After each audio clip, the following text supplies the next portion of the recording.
100 rated chess, but with hanging chads. If your opponent blunders a piece or pawn, you may not capture that piece or pawn for the remainder of the game. Very challenging. We get a 100 rated guy from Russia. E4. Okay, I admit the wording of this challenge is a bit confusing, so let us assume that it means I cannot capture anything that my opponent blunders for the rest of the game, or at least that is how I interpret the challenge. Knight c6. Knight c3. Well, I guess we just play normally until he blunders something. It is conveniently enough that my opponent today is a Russian, and since Russians are well known for being very strong at chess, he's obviously not going to blunder anything too early into the game. Never mind. That blunders a pawn, therefore from now on I cannot take that pawn, it is invulnerable. d4. Well, I mean, it's fine, it's not like a pawn can do too much anyway. Bishop a6. Let us focus on the king. A chess player can only blunder a checkmate, not the king itself. Bishop g5, pinning down the e-pawn. h6. Bishop back. On second thought, this may be a little bit dangerous though. The original idea was to pin his e-pawn, which indirectly prevent his queen from going out and gets blundered, which turns her invincible. But on the other hand, now he can immediately blunder the queen by just simply pushing the e-pawn. Aha. Yes. Yes.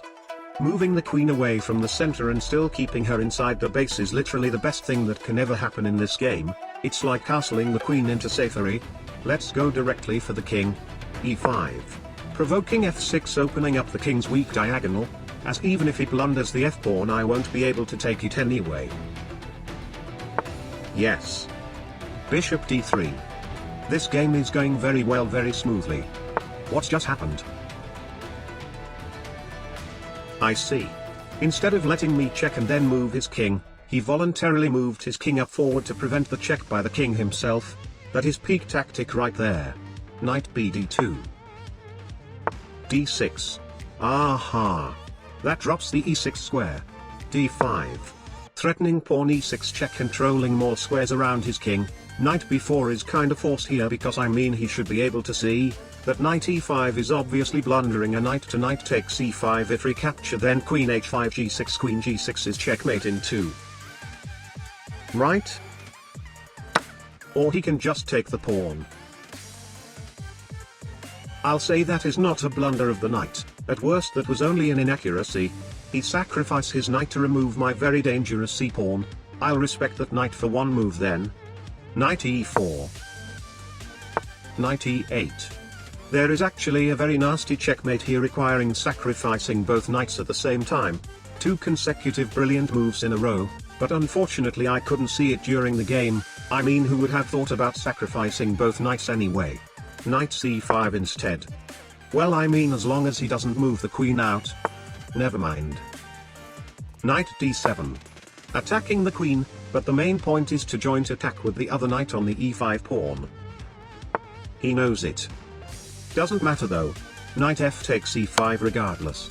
Brilliant move by the way, and even though now he can actually take the knight with the queen and completely ruin this game by making his queen invincible. But I mean, who plays like that anyway? Right?